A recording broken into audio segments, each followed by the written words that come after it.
Welcome to Machshava on the Daf. She responds to Nishma Asam Yakashom Leabas Yitzchok. We're holding Basra Daf Kuf Lamed Vov. The Gemara with base brings a machlokes of Peiros and Mishlokish. If Kinyan Peiros Kinyan Guf Dami or not. Someone knows only the fruits. Does he own the land or not? Peiros holds the Kinyan Peiros is Kinyan Guf.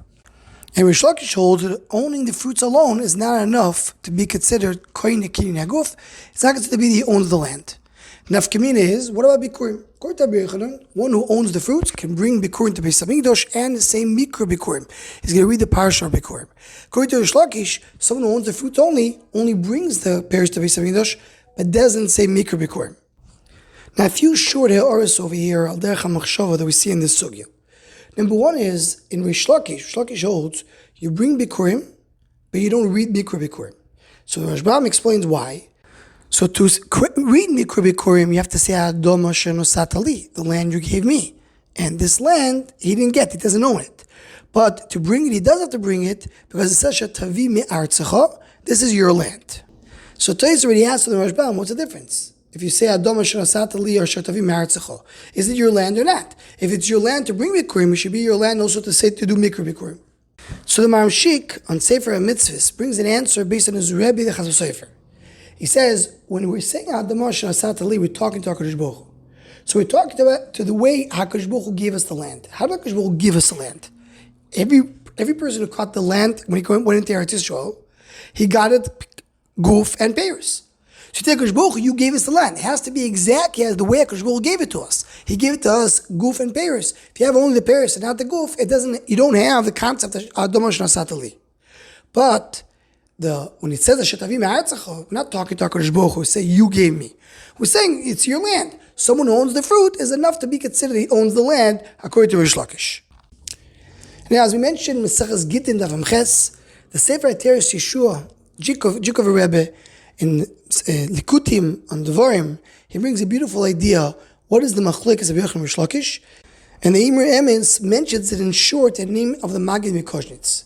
He says like this: what's the machlokes that Rabbi Yochanan holds Peiros is Kinyan Guf and Rish Lakish is not? So he says Peiros means the enjoying the fruits of this world. Olam hazeh, that's the fruits. The land is what stays lost lavai, but the fruits is what you're enjoying in this world. That's what we say. Oichel Peiros saying Olam hazeh. Rish Lakish, he's about tshuva. He was one that used to be a thief, so he recognizes the Olam hazeh is something which is bad. Meaning, Olam hazeh is hevel. Olam hazeh is not the real world. So Rish Lakish says, Kinyan Peiros, that's not Kinyan Guf. Olam hazeh is not comparable to Olam haba. But Rabbi Yochanan is a tzaddik. He was always a mismedrash. He never misused Olam hazeh. A tzaddik is one who takes the entire Olam hazeh and he says, this Olam hazeh is all kedusha. It's all something that can be used for Torah and mitzvahs. It's gevaldik. So Rabbi Yochanan says, Kinyan Peiros, meaning the Kinyan Olam hazeh, Kinyan Guf. It's Ruchnius as well. The machlokes of Yochanan and Rish Lakish, as here's where the Magid Mikoshet says that Rabbi Yochanan is the tzaddik and Rish Lakish is about tshuva. It's two different ways of avodas Hashem. One last point, continue in the same mahalach, the idea that the Peiros is considered to be Olam hazeh.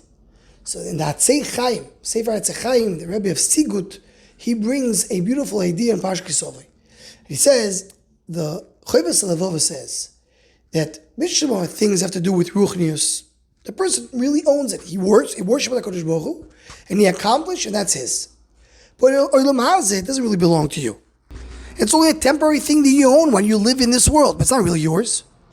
So ask Hatzei Chaim, according to this, how could you bring Bikurim? If everything in Olam hazeh is not really yours, it's only a Kinyan Lizman, it's like a Kinyan Peiros. If you hold like Rish Lakish, a Kinyan Peiros, Lavke Kinyan Guf, how can you bring Bikurim? So he answers the pshat is like this. We know that there's some things that don't belong to you, but the Torah made it yours. The Gemara says there's two things that Einam B'shus Shel Adam v'Asam Hakaso Kilu B'shus. The Torah put it into his Rishus. What is this? Chametz after the hour, and Bor B'shus Rabim. A pit B'shus Rabim. It's not really yours. The Torah made it that the Adam owns it, so it'll be chayav. So he brings the name of the Noam Megadim. The Noam Megadim says, if in things that are bad, HaKadosh Baruch Hu put in your Rishus, so a person will be chayav on them, kol sheken, something which is good, that he put into your Rishus, so you'll be able to get a mitzvah from it. So he says that's the pshat in bringing fruits in Olam Hazeh to Beis Hamikdash.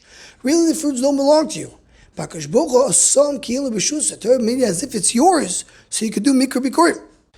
He says that's the pshat in the pasuk. It says Kisavar La'aretz Hashem Elokecha Nosen Lecho Nachalo. Kadosh Baruch Hu is giving it to you. Not Kadosh Baruch Hu gives you everything. Kadosh Baruch Hu is making it yours, so you'll be able to do Mikra Bikurim, even though you own only, so to speak, the Peiros and Kinyan Peiros like Kinyan Aguf usually.